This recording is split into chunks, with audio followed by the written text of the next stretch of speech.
नमस्कार मित्रांनो. आज या ठिकाणी गोदावरी महाविद्यालयाचे प्राध्यापक डॉक्टर जुने सर यांच्या समवेत आपण आज चर्चा करणार आहोत. महाराष्ट्रभर साहित्य समीक्षक लेखक म्हणून परिचित तर आहेतच. आधुनिक केसरी या वर्तमानपत्रामध्ये दर रविवारी गेल्या अनेक वर्षापासून त्यांचे लेख प्रकाशित होत असतात. आज आपण त्यांच्या भेटीला आलो आहोत आणि आपण त्यांच्याकडून त्यांच्या जीवन प्रवासाविषयी आपण जाणून घेणार आहोत. नमस्कार सर. नमस्कार सर. सर, आपला परिचय आम्हाला थोडक्यात सांगा. मी प्राध्यापक डॉक्टर पुरुषोत्तम शेषराव जुन्ने. 2006 पासून मी गोदावरी कला वरिष्ठ महाविद्यालय या ठिकाणी अध्ययन आणि अध्यापनाचं काम करतो. मराठी विभाग प्रमुख म्हणून मी वावरत असताना साहित्याच्या क्षेत्रामध्येही रुची असल्या कारणानं मी बरंचसं काही काम करण्याचा प्रयत्न केलेला आहे. नक्कीच. मराठीचं अध्ययन आणि अध्यापन करत असताना वेगवेगळ्या चळवळीमध्ये सुद्धा आपण हिरहिरीने भाग घेत असतात.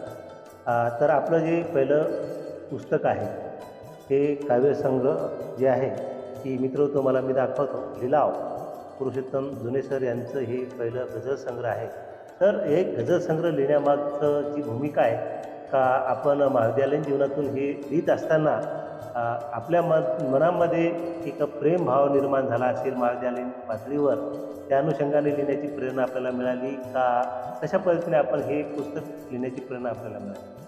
अतिशय चांगला प्रश्न विचारलेला आहे. आधुनिक पिढीसाठी अत्यंत महत्त्वाची गोष्ट मी एक सांगू इच्छितो की आज जे धकाधकीचं गतिमान जीवन झालेलं आहे असं आपण म्हणत असतो, त्यावेळेस आपल्या संवेदना, आपल्या मनाला होणाऱ्या वेदना आपण त्याची जपवणूक करत नाही. जोपर्यंत लोणचं मुरत नाही तोपर्यंत ते चव देत नाही. आपल्या रचनेला जर चव आणायची असेल तर त्या लोणच्याला मुरू दिलं पाहिजे. आज आपण एखाद्यावर ते निस्सीमपणे प्रेम करतो, मग ती आई असेल, वडील असतील किंवा एखादी प्रियसी, प्रियकर कोणीही असेल, तर आपण त्या भावना जपत नाही, भावनांशी आपण हितगुज साधत नाही. आम्ही स्वामी रामानंद तीर्थ मराठवाडा विद्यापीठामध्ये आमच्या MA वेळेस एक प्रकल्प लेखन होतं आणि या प्रकल्प लेखनासाठी मी सुरेश भट यांची कविता, यांची गझल असा विषय निवडला. मुळातच मी वयाच्या अगदी 9-10 वर्षापासूनच काव्यलेखनाकडे वळतो. त्यावेळेस आपलं प्रौढ साक्षरता अभियान चालू, रात्रीच्या शाळा चालू. त्या रात्रीच्या शाळेतही मी शिकवायचो आणि त्या नियतकालिकामधून देखील माझ्या अगदी 93-94ला माझ्या कविता प्रकाशित झालेल्या आहेत. पण MAला आल्यानंतर ज्यावेळेस मी गझलेचा अभ्यास करायला सुरुवात केली त्यावेळेस गझल काय असते, गझलेतली जी 2 ओळी आहे ज्याला द्विपदी म्हणतो, शेर म्हणतो, तो एक शेर म्हणजे एक कविता असते.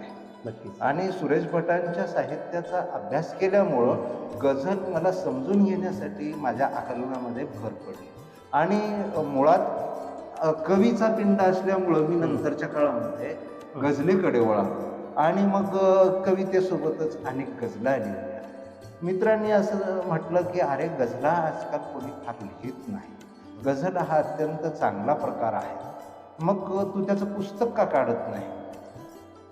मलाही वाटलं की आपलंही काहीतरी पुस्तक असावं, म्हणून मग पुस्तक काढण्याचा निर्णय घेतला. मग त्याला शीर्षक काय द्यायचं?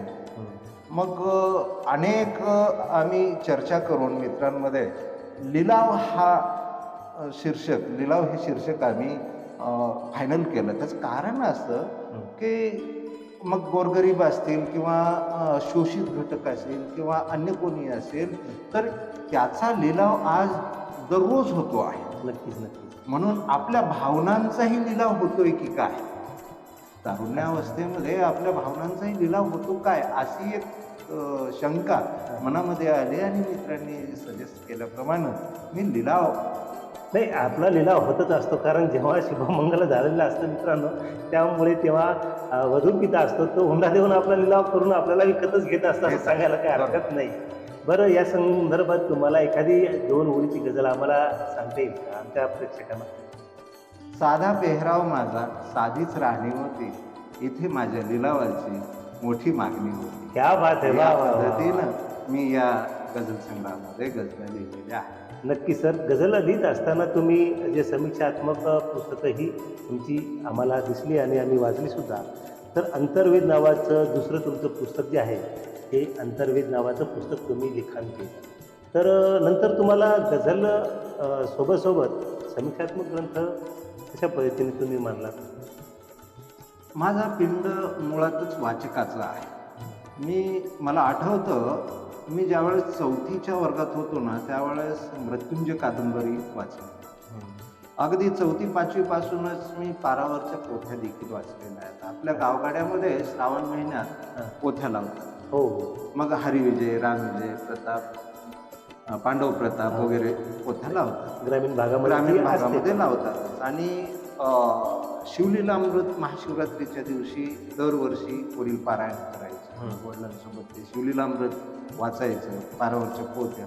याच्यामधून एक स्वतःची एक धारणा तयार झाली, स्वतःचं एक मत तयार झालं, साहित्याकडे बघण्याची एक दृष्टी झाली.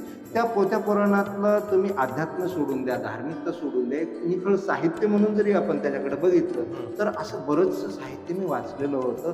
मला आठवत नाही मी ज्ञानेश्वरींची पारायणं किती केली. नाही, ते पण चांगलं आहे. आणि ग्रामीण भागातील लोकांना करमणूक म्हणून असेल, मनोरंजन म्हणून असेल, आणि त्यांच्यावर संस्कार सुद्धा त्या निमित्ताने होत असतात. आणि नंतर मी साहित्याकडे वळलो. MA मराठी ज्यावेळेस मी केलं, अनेक लेखकांचं साहित्य माझ्या वाचनात आलं, स्थानिक लेखकांचं देखील वाचनात आलं. मग मला जाणवायला लागलं की यातलं चांगलं कोणतं, वाईट कोणतं, एक सूत्र काय मांडू पाहतोय लेखक. त्या अनुषंगानं मग मी सत्यप्रभा नावाचा एक दैनिक निघायचं नांदेडमधून.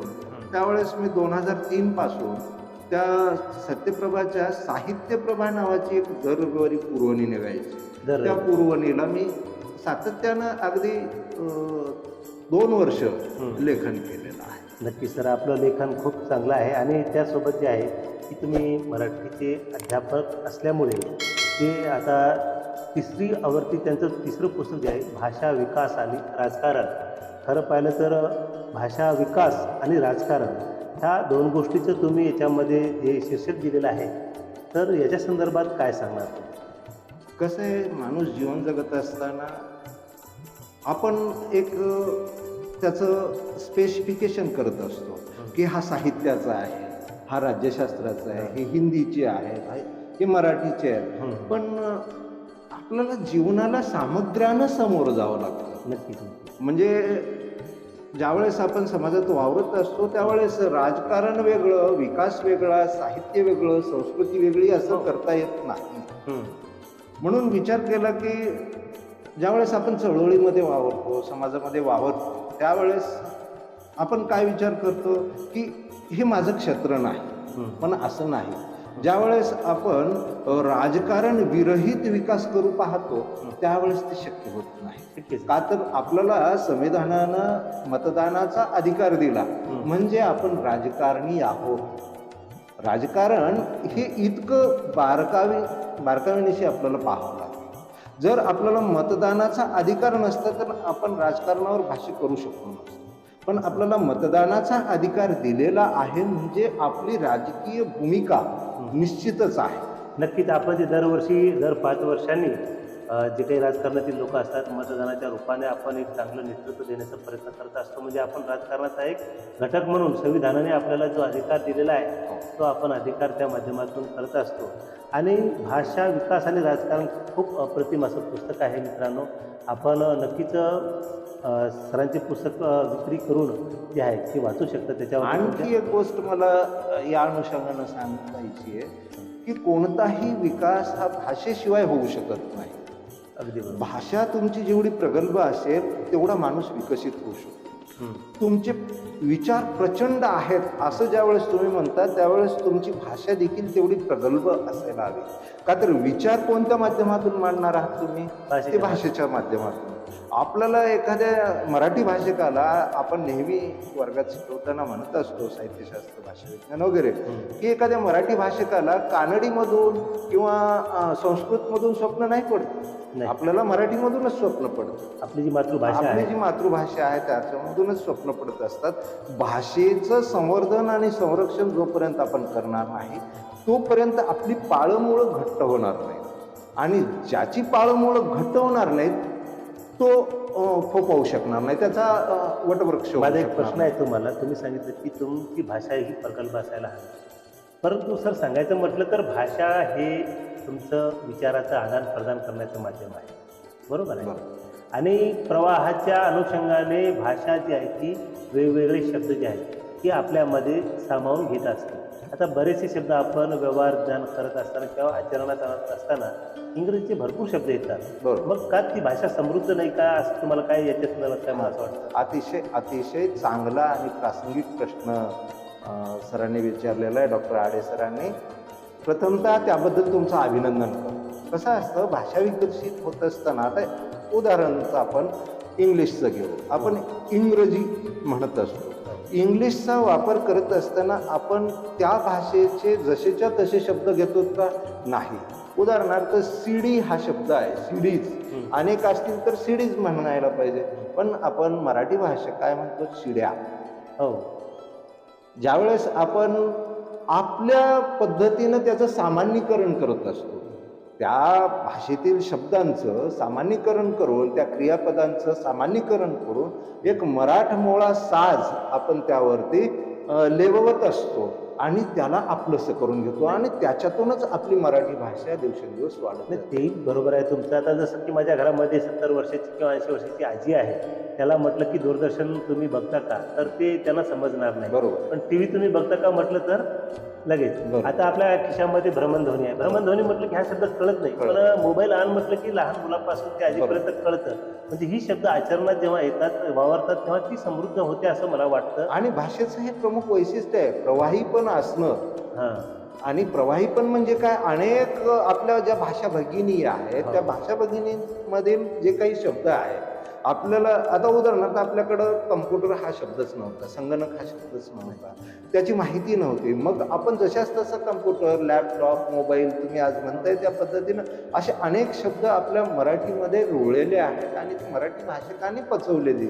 अगदी बरोबर आहे. जसं एखाद्या डबक्यात पाणी साचलं की ते सडतं, हो. पण प्रवाह जर पाण्याचा असेल तर ते पाणी सुद्धा प्यावंसं वाटतं आणि ते गोड सुद्धा लागतं, गोड. खारट लागत नाही किंवा ते त्याचा वास येत नाही.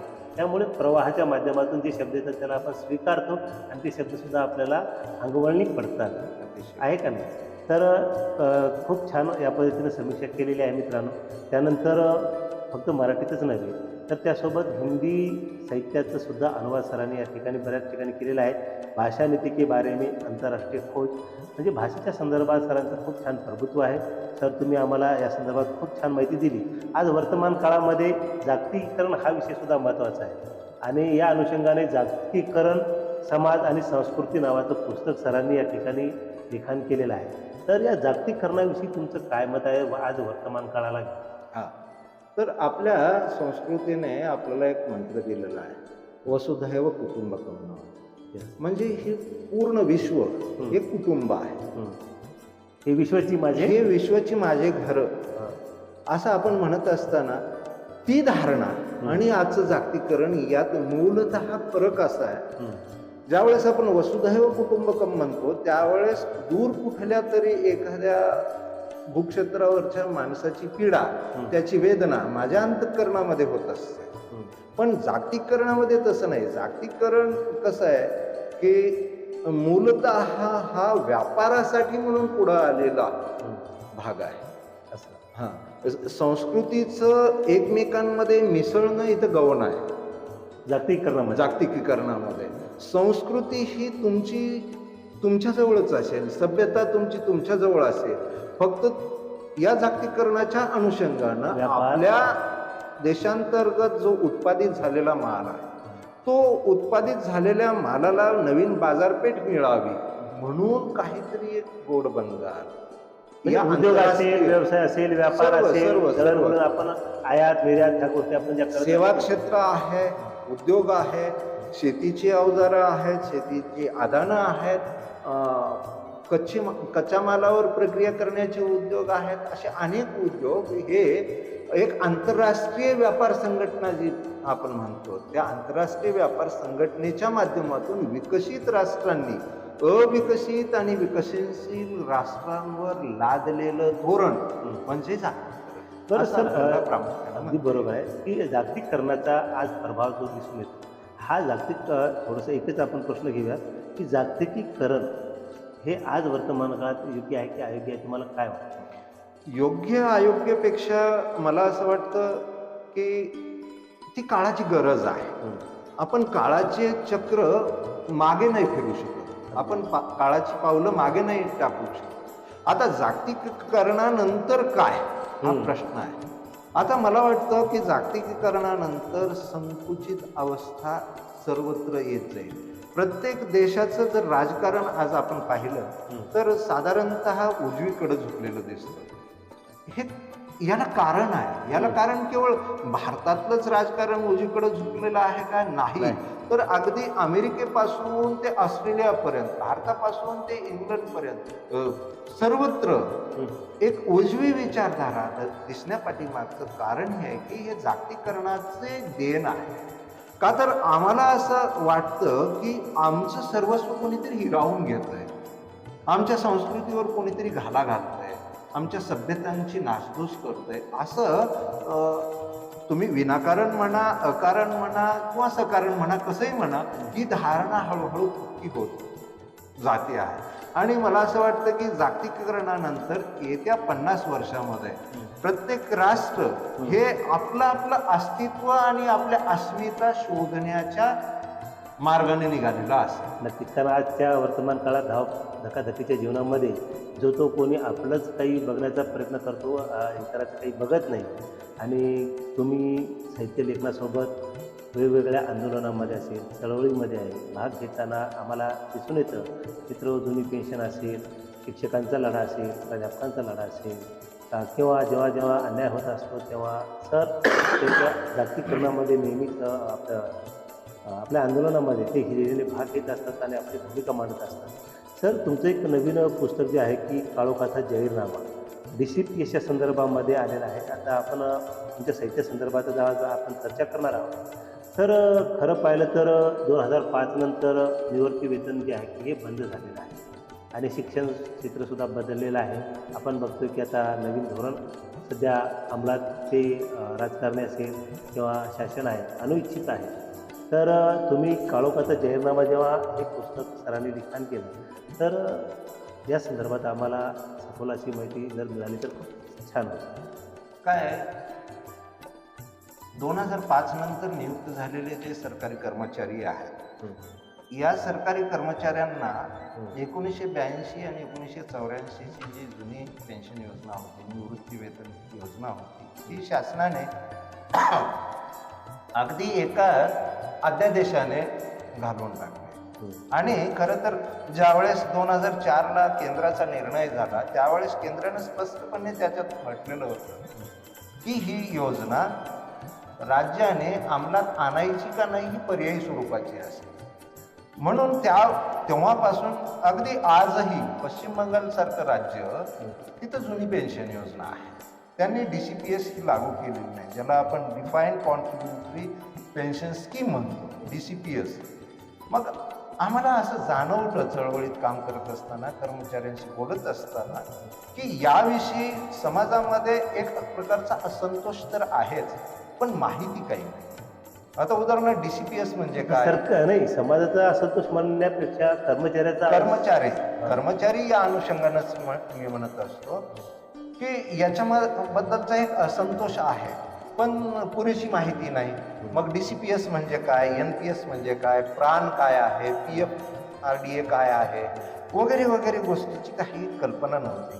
म्हणून ज्यावेळेस आम्ही अगदी मोटरसायकलवर पूर्ण जिल्हा पादाक्रांत केला, प्रत्येक शाळेला, प्रत्येक महाविद्यालयाला भेटी दिल्या, तेव्हा आमच्या असं लक्षात आलं की आपण अगदी फेस टू फेस ज्याला आपण म्हणतो समोरासमोर समजून किती लोकांना आपण सांगू शकतो? फार कमी लोकांना. त्याला एक मर्यादा येतात. आज आपण या दूरचित्रवाणीच्या माध्यमातून असेल, समाज माध्यमाच्या माध्यमातून असेल, आपण एकाच वेळेस हजारो लोकांपर्यंत जाऊ शकतो. म्हणून आम्ही काळोखाचा जाहीरनामा ही जी पुस्तिका आहे 48 पृष्ठाची, याचं आम्ही लेखन केलं. आणि याच्यामध्ये जोपर्यंत म्हणजे लिखाणापर्यंत जेवढे काही GR शासन निर्णय आलेले होते, निर्गमित झालेले होते, तेवढ्या शासन निर्णयाचा संकेतांक अगदी त्याच्या विषयासहित दिनांकासहित आम्ही पाठीमागे परिशिष्टामध्ये जोडलेला आहे. महाराष्ट्र टाइम्सला 2015ला या DCPSचा गोंधळ थांबवा नावाचा एक लेख देखील लिहिलेला होता या अनुषंगाने. आणि या सर्व चर्चेमधून, प्रत्यक्ष भेटीमधून, आंदोलनामधून ही पुस्तिका आकाराला आली. नक्कीच मित्रांनो, या पुस्तकामध्ये जुनी पेन्शन आणि नवीन निवृत्तीवेतन जे आहे त्याच्यामध्ये काय फरक आहे हे पुस्तक वाचल्यानंतरच तुम्हाला कळेल. ज्यांना समजून घ्यायचं आहे तर काळोखाचा जाहीरनामा हे पुस्तक तुम्ही नक्कीच वाचा. सर, तुमचं दुसरं एक जे नवीन कृती आलेली आहे, साहित्य रचना आलेली आहे, साहित्य खुणा नावाचं, हे समीक्षा ग्रंथ आहे असं म्हणजे तुम्ही संपादित केलेलं पुस्तक आहे, बरोबर आहे? नाही, मी स्वतः ते लिहिलेलं आहे. स्वतः तुम्ही लिहिलेलं आहे. त्याच्यामध्ये खूप छान जे आहे की मराठी साहित्यावरती लिहिलेलं आहे. तर साहित्य खुणा या पुस्तकाच्या संदर्भामध्ये, या ग्रंथाच्या संदर्भामध्ये आपलं मूलतः मी भाषेचा अभ्यासक आहे. मराठी भाषेचं अध्यापन मी करतो आणि त्या अनुषंगानं माझ्या वाचनामध्ये अनेक पुस्तकं येत असतात. अनेक साहित्यिक मित्रमंडळी माझ्याकडे ती पुस्तकं परीक्षणासाठी पाठवून देत असतात. सर, तुम्ही यावर लिहिलं तर तेवढंच एक नाव होईल पुस्तकाचं, वेगवेगळ्या दैनिकाला, वेगवेगळ्या नियतकालिकाला, असं त्यांचं म्हणणं असतं. माझ्या या अगदी व्यग्र व्यवहारामधून जो काही फावला वेळ मिळेल त्या वेळेस मी त्या पुस्तकाचं वाचन करत असतो. आणि पुस्तक वाचतानाच माझ्या कानाला पेन्सिल लटकवलेली असते. त्या पेन्सिलनं मग मी ते काही मुद्दे अधोरेखित करत असतो, एखाद्या वहीवर लिहून ठेवत असतो. आणि अशा टिपणामधून मला जी काही पुस्तकं भावली, चांगली वाटली, त्यावर अगदी अंतर्वेद हे 2005मध्ये समीक्षित पुस्तक मी लिहिलं होतं. आणि त्याच्यानंतर अनेक पुस्तकं मी लिहिलीत, आता तुम्ही ज्यांचा उल्लेख केला अशी. त्यानंतर अगदी 2023मध्ये साहित्य खुणा हे साहित्यावरचं पुस्तक. अच्छा, राहून गेलेल्या नोंदी हे साहित्य खुणा जे आहे त्या संदर्भामध्ये. हो. नाही, आता कसं आहे की समीक्षक आणि प्राध्यापक म्हटलं की आपलं अंगच हे आहे की आपण साहित्य वाचलं पाहिजे आणि समाजामध्ये घडलेल्या गोष्टी ज्या असतात ह्या आपण इतरांपर्यंत साहित्याच्या माध्यमातून आणणं हे साहित्यकांचं काम असतं. कारण साहित्यिकच समाजाचा हा आरसा असतो आणि ते दाखवत असतं की आपल्याला काय करायचं आहे. त्यानंतर मित्र हो, नवीन जी कृती आहे सरांची, राहून गेलेल्या नोंदी, म्हणजे या संदर्भामध्ये याच्या शीर्षकावरून असं मला वाटतं की सरांच्या काही नोंदी राहून गेलेल्या असतील, ज्या काही समाजासमोर त्यांना व्यक्त व्हायचं होतं त्या काही नोंदी राहून गेलेल्या होत्या. तर त्या नोंदी सरांनी आपल्या या पुस्तकामध्ये खूप छान प्रकारे मांडलेल्या आहेत. तर या राहून गेलेल्या नोंदी ज्या असतील किंवा त्यांच्या आठवणीचा खजाना जो आहे त्याच्या संदर्भात तुमचं काय आहे आणि हे टायटल देण्यामागचा उद्देश काय आहे? मुळामध्ये काय आहे, ज्यावेळेस आपण जीवन जगत असतो त्यावेळेस प्रत्येक गोष्टीची दखल आपण नेहमीच घेतो असं नाही.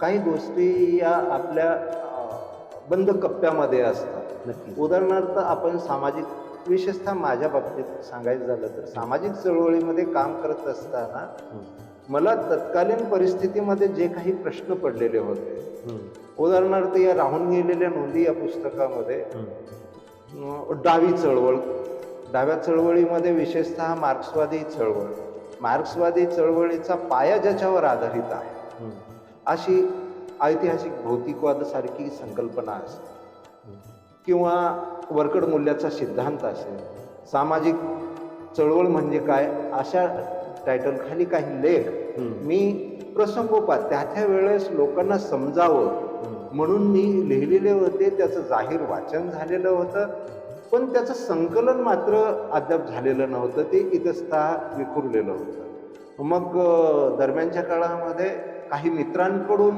ऑडिओ क्लिप माझ्या ज्यावेळेस मी त्यांच्या समोर व्यक्त झालो होतो त्या ऑडिओ क्लिप त्यांनी मला पाठवून दिल्या. त्याचं लेखन केलं, काहीचं पुनर्लेखन केलं आणि त्याच्यामधून राहून गेलेल्या नोंदी एक दीर्घ निबंधाचं पुस्तक आपल्या समोर आहे. नवीन श्रोत्यांना, प्रेक्षकांना असं वाटतं की राहून गेलेल्या नोंदी म्हणजे काहीतरी एखादं कॉलेज वयामध्ये काही नोंदी राहून गेल्या काय. अहो मला सांगा, ज्या अशा सामाजिक परिस्थितीतून आलेला, गावगाड्यातून आलेला शेतकरी कुटुंबातला, ज्याचं बालपण दूध विकून शाळा कॉलेज केलं, ज्याने MA पार्ट टाइम जॉब करून केलं, अगदी मी वेगवेगळ्या वृत्तपत्रामध्ये MA ला असताना पार्ट टाइम जॉब केलेला आहे. मग ते दैनिक देशोन्नती असेल, दैनिक लोकमत असेल, सत्यप्रभा असेल, अशा दैनिकांमधून मी काम केलेलं आहे. मग प्रूफ रीडरच्या माध्यमातून असेल किंवा टायपिस्ट म्हणून असेल. तर या राहून गेलेल्या नोंदी ह्या सामाजिक आशयाला धरून आहे. नाही नाही, नक्कीच नक्कीच. आणि पुन्हा म्हणजे खरं पाहिलं तर सरांकडे पुस्तकाचा खजिनाच आहे आणि ज्ञानाचाही खूप मोठा खजिना आहे. आपण दर रविवारी जे आहे केसरी वर्तमानपत्रातून बघत असतो. त्यासोबत समष्टी भान नावाचं सुद्धा पुस्तक सरांचं खूप छान आहे. तर या समष्टी भान या पुस्तकामध्ये सरांनी त्यांचे विचार मांडले आणि सरांवरती खरं पाहिलं तर मार्क्सवादी विचाराचा फार मोठा पगडा मला दिसतो आहे. कारण जे काही ते आपल्या लेखणीतून लिहित असतात ते प्रखरपणे लिहितात, ते कुणालाही जुमानत नाही. त्याच्यामध्ये तत्त्वज्ञान, संस्कृती, शास्त्रदर्शन, रसायदान अशा वेगवेगळ्या विषयावरती सरांनी लिहिलेलं आहे. सर, तुम्हाला हे जे तुम्ही याच्यामध्ये विषय अधोरेखित केलेले आहेत या विषयावरती का लिहावं असं वाटतं? अगोदर तुम्ही जे म्हटलं ना, माझ्यावरती मार्क्सवादी विचाराचा प्रभाव आहे, हो निश्चितच आहे. केवळ मार्क्सवादाचाच प्रभाव आहे असं नाही, तर जो जो जयाचा घेतला गुण तो तो गुरु केला मी जाण, गुरुशी आल्या अपारपण जग सर्वत्र गुरु दिशे, अशी माझी धारणा आहे. उदाहरणार्थ दत्तात्रय महाराजांनी 24 गुरु केले असं म्हटलं. मला मार्क्समध्ये सामाजिक आशयाला अनुसरून गुरुपण दिसलं म्हणून मी मार्क्सकडे वळलो. माऊलीमध्ये मला कारुण्यानं उथंबलेलं मन दिसलं म्हणून मी पसायदानावर 13 पृष्ठांचं निबंध लिहिला. जे खळांची व्यंकटी सांडो तया सत्कर्मी रती वाढो, होता परस्परे जडो मैत्र जीवांचे, असं माऊली म्हणतात. वा वा. याचं कारण असं की या जगामधील खलपुरुष जे आहेत, वाईट प्रवृत्ती ज्या आहेत, त्या वाईट प्रवृत्तीला त्या माणसांना आपल्याला संपवायचं आहे का? नाही. तर त्या वाईट माणसामधील वाईट प्रवृत्ती जी आहे ती संपली पाहिजे. अगदी बरोबर. म्हणूनच हे समष्टीभान जे पुस्तक आहे ना, हे समष्टीभान पुस्तक माझ्या एकूण आत्तापर्यंतच्या तत्वज्ञानात्मक वाचनाची अभिव्यक्ती म्हणून हे समष्टीभान पुस्तक आलेलं आहे. अगदी मी रसेलपासून प्लेटो, अरिस्टॉटल, रसेल, ओशो यांच्यापर्यंत, जे कृष्णमूर्ती यांच्यापर्यंत जेवढं काही वाचलेलं आहे आणि जे काही मला आकलन झालं, शास्त्रार्थ जे काही उमजला, त्याचा एक सार मांडण्याचा प्रयत्न मी या समष्टीभानमधून केलेला आहे. नक्की सर. आणि सरांचं आता नुकतंच या ठिकाणी हे पुस्तक आलेलं आहे 2023 मध्ये, ओले मूळ भेदी. हे पुस्तक इतकं छान आहे मित्रांनो. सरांना खरंच तर खूप आपण त्यांच्या पुरस्काराविषयी आपण चर्चा करणार आहोत. खूप पुरस्कार सरांना मिळालेले आहेत. तर ओले मूळ भेदी याच्यामध्ये अनेक विषय त्यांनी जे आहे मांडलेले आहेत ते आपण वाचले पाहिजे आणि वाचकांपर्यंत गेलं पाहिजे. तर सर, तुम्ही ओले मूळ भेदी हे शेवटचं आता पुस्तक लिहिणार आणि याच्यापुढे खूप सर साहित्य लेखनाचं काम चालूच आहे. तर या पुस्तकासंदर्भात तुमचं काय मत आहे आणि तुम्हाला ही प्रेरणा जी आहे की आपण याविषयी आपण लिहिलं पाहिजे, तर याबद्दल आम्हाला सांगितलं तर अगदी चांगलं होतं. अतिशय चांगला प्रश्न आहे. ओले मूळ भेदी खडकाचे अंग, असा तुकोबांचा एक अभंग आहे. अगदी मूळ ज्यावेळेस अगदी लहान असतं, ते लहान मूळ खडकाच्या वेगवेगळ्या भेगांमध्ये, चिरांमध्ये घुसत असतं. तसं आपली तीक्ष्ण बुद्धी जर आपण वापरली तर कोणतंही संकट मोठं नाही, आपण त्याच्यामधूनही मार्ग काढू शकतो. हा एक संदेश मला या माध्यमातून द्यायचा होता. आता राहिला प्रश्न या पुस्तकाच्या प्रेरणेचा. मागच्या 3 वर्षापासून मी दैनिक आधुनिक केसरी या वृत्तपत्रामध्ये सातत्यानं लिहितो आहे. मी पहिल्या वर्षी बोंबाबोंब नावाचं एक सदर चालवलं. या बोंबाबोंब हे सदर एवढं गाजलं की चांद्यापासून बांद्यापर्यंत या सदराची चर्चा झाली. आजच मला सांगायला आनंद वाटेल की गडचिरोली जिल्हा कुठं आहे. आज आपण जालना जिल्ह्यामध्ये बसलो आहोत. गडचिरोली जिल्ह्यातून मला मेसेज आला की सर तुमचा आजचा लेख आम्ही आमच्या ग्रुपवर व्हायरल केलेला आहे. नक्कीच नक्कीच. ह्या पद्धतीचे लेख मी दर रविवारी लिहित होतो आणि त्याचं पुस्तक काढावं असं माझ्या अनेक मित्रांनी, गुरुजनांनी, स्नेहांनी तुम्ही सांगितलेलं. म्हणून त्याचं एक पुस्तक मी काढलं. या पुस्तकाचा फायदा असा झाला, याच्यामध्ये धर्माच्या अनुषंगानं एक लेख आहे. मला फक्त तेवढा एका लेखाचा संदर्भ सांगावासा वाटतो की धर्मावर मी ज्यावेळेस लेखन केलं त्यावेळेस पुणे विद्यापीठातील तत्वज्ञान विषयाचे BOSचे मेंबर यांचा मला फोन आला की सर आपला विषय कोणता. मी म्हटलं मराठी. आपण तत्वज्ञानात्मक मांडणी फार चांगली केलेली आहे आणि आमच्या तत्वज्ञान विषयाला वाहिलेल्या एका नियतकालिकामध्ये आम्ही एक विषय सुचवतो, त्यावर कृपया तुम्ही लेख लिहून द्या. म्हणजे आपल्या लिखाणाच्या माध्यमातून माणूस कुठपर्यंतही पोहोचू शकतो हे मात्र नक्की आहे. असे लेख या पुस्तकामध्ये समाविष्ट केलेले आहे. नाही, खूप खूप छान. हे पुस्तक मित्र हो आपण वाचलं पाहिजे. तुम्हाला 2 ओळीमध्ये जर सांगायचं म्हटलं तर या पुस्तकाच्या सुरुवातीलाच एक छान अभंग लिहिलेला आहे. ओले मूळ भेदी खडकाचे अंग, अभ्यासाशी संग कार्यसिद्धी, नव्हे ऐसे काही नाही अवघड, नाही काही वाढ तोची वारी, दोरे चिरा कापे पडिला कांचनी, अभ्यासी सेवनी विष पडी, तुका मने कैचा बसण्याशी ठाव, जठरी बाळा वाव एकाकी. म्हणजे सरांनी जे काही सांगितलेलं आहे की माणसांना वाईट गुणसुद्धा असतात, दुर्गुण असतात, ते सुद्धा कसे संपवता आले पाहिजे त्या संदर्भात खूप छान लिहिलेलं आहे. सर तुमचं एकंदरीत लिखाण आणि आतापर्यंत जो प्रवास हा अप्रतिमच आहे. यापुढेही आमच्या आपणास खूप खूप शुभेच्छा आहेत. आपण जे काही केसरी या वृत्तपत्रातून आपण लिहिता मित्रहो, यावरती सरांची आपण एक वेगळी मुलाखत आपण घेणार आहोत. कारण केसरी वर्तमानपत्रामध्ये खूप दिवसापासून हजारो लेख त्यांचे या ठिकाणी आलेले आहेत. वेगवेगळ्या चर्चासत्रांमध्ये असतील, कार्यशाळेमध्ये असतील, महाविद्यालयीन पातळीवर असतील, विद्यापीठ पातळीवर असतील, खूप लिखाण सरांचं या ठिकाणी आपल्याला दिसून येतं. तर केसरी वर्तमानपत्राच्या संदर्भात आपण एक स्वतंत्र त्यांची मुलाखत घेणार आहोत. सर तुम्हाला भेटून आज खूप आनंद झाला. आमच्याशी हितगुज साधनात गप्पा गोष्टी करण्याचा आनंद, खूप एक वेगळा मजेशीर आनंद त्या ठिकाणी मिळालेला आहे. आणि सर चळवळीमध्ये सुद्धा खूप चांगल्या पद्धतीनं काम करत असतात. मग जुनी पेन्शनची तर ही चळवळ पूर्ण जालना जिल्हाच नव्हे तर महाराष्ट्रभर त्यांनी फिरून काढलेली आहे. त्यांचे सहकारीसुद्धा त्यांच्यासोबत नेहमीच असतात. अशाच अंतत आपल्याला शुभेच्छा आहेत. आपण आम्हाला जो अमूल्य वेळ दिला त्याबद्दल आपले मनपूर्वक मला व्यक्त होण्याबद्दल जी संधी आपण उपलब्ध करून दिली त्याबद्दल आपले निश्चितच आभार आहे. धन्यवाद.